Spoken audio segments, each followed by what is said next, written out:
Olá, seja bem-vindo e que Deus te abençoe. É uma alegria compartilhar a palavra no teu coração. Estamos crescendo na graça e no conhecimento. E hoje estamos em Salmo de número 102. Isso mesmo. Abra a tua Bíblia, porque a minha já está aberta. Amados, esse salmo, ele é um salmo extenso, mas tem muitas lições e quero compartilhar contigo o que Deus tem falado ao meu coração a respeito desta palavra. Vamos lá? Versículo 1. Ouve, Senhor, a minha súplica, e cheguem a ti os meus clamores. Versículo 2. Não me ocultes o rosto no dia da minha angústia. Inclina-me os ouvidos no dia em que eu clamar, dar-te pressa em acudir-me. Nesse salmo, se você ler ele completo, você vai perceber aqui a situação que esse salmista está vivendo. Ele está enfrentando dor, ele está enfrentando sofrimento e ele está enfrentando uma angústia muito grande. Quantas pessoas passam por isso, não é verdade? Talvez você, ouvindo essa mensagem agora, tenha enfrentado uma situação dessa. Qual é o remédio e qual é a solução?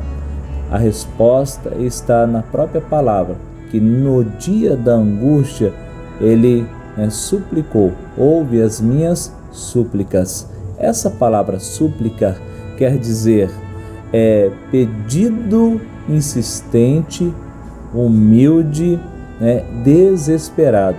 Um pedido insistente, humilde e desesperado. E aí ele continua dizendo, cheguem a ti os meus clamores. Muito semelhante a essa palavra, mas quer dizer gritar, bradar e exclamar. É mais ou menos assim: Deus, tem misericórdia de mim, Senhor. Ouve as minhas orações. É mais ou menos isso. Então, ele pede que Deus ouça a oração dele e venha depressa para socorrê-lo. Venha depressa porque as coisas não estavam fáceis. Provavelmente, esse salmo, ele parece muito um salmo em período de cativeiro, não é verdade? Então, continuando aqui, eu observei mais alguns detalhes nesse texto, que quem enfrenta uma situação dessa que ele está enfrentando, de dor, sofrimento, de angústia, algumas coisas podem acontecer e você tem que prestar atenção. Primeiro, aqui no versículo de número 4, ele fala assim, ferido como a erva, secou o meu coração. Secou o meu coração. Gente, o que é um coração seco? Ontem nós falamos de um coração sincero, lança fora o coração perverso. E agora um coração seco? Um coração seco é que não tem vida, não consegue se expressar, ele não consegue se quebrantar, está seco, está sem vida, Então nós temos que tomar cuidado diante de um processo desse, o seu coração petrificar, o seu coração endurecer, você se torna uma pessoa insensível, principalmente aquilo que o Senhor está falando e aquilo que Ele quer fazer na sua vida. Outro detalhe que diz aqui no texto, ele fala assim, até me esqueço de comer pão. Quem está enfrentando uma situação dessa, geralmente perde a fome, ou seja, o corpo, aquilo que ele está enfrentando emocionalmente vai refletir no seu corpo físico.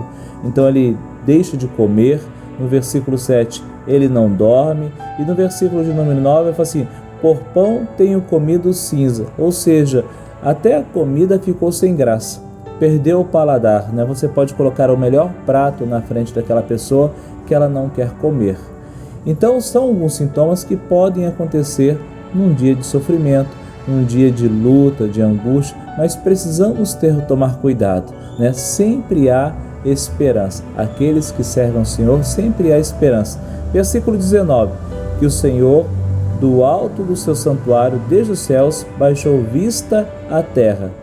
Isso me lembra de Provérbios 15, versículo 3, que diz assim, que os olhos do Senhor estão sobre toda a terra, contemplando os bons e os maus.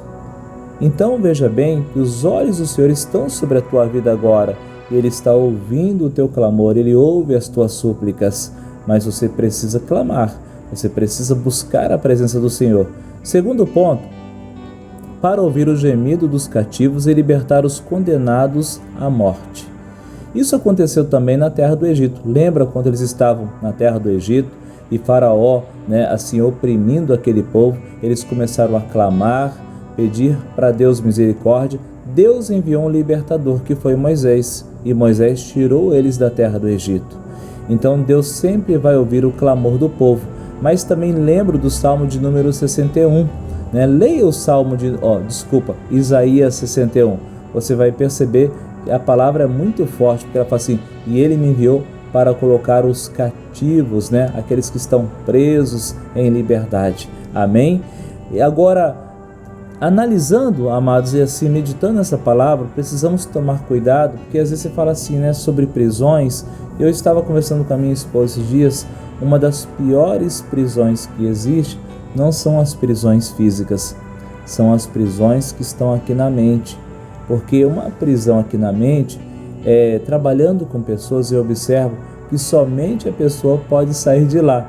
É verdade, é como se fosse uma prisão onde a chave está para o lado de dentro. Então você tem uma prisão, né, tem uma porta, mas a chave está para o lado de dentro. Ou seja, você tem que tomar a decisão de virar a chave e sair. E quantas pessoas estão prisioneiras emocionalmente em alguma situação que elas viveram, né, um trauma, e não conseguem sair? Por mais que você tente ajudar, mas você está do lado de fora da porta. Essa pessoa precisa tomar a decisão de sair. Quando você toma a decisão de sair, Deus opera um milagre. Ele tira o cativo do cativeiro. Amém? Glória a Deus por isso. Versículo 21, a fim de que seja anunciado em Sião o nome do Senhor e o seu louvor em Jerusalém. Quer dizer, ele faz um milagre, ele coloca os cativos em liberdade para que eles possam testemunhar de sua glória. E isso é tão lindo, porque eu vejo pessoas que, né, têm um encontro com Cristo, são libertas do vício, são libertas das drogas, são libertas de tantas situações. Então essas pessoas agora, elas começam a falar de Cristo, elas começam a anunciar o Evangelho, e outras pessoas começam a conhecer. Deus se torna conhecido através da sua vida e do seu testemunho. Glória a Deus! Que palavra poderosa! Guarde ela no teu coração e que Deus te abençoe.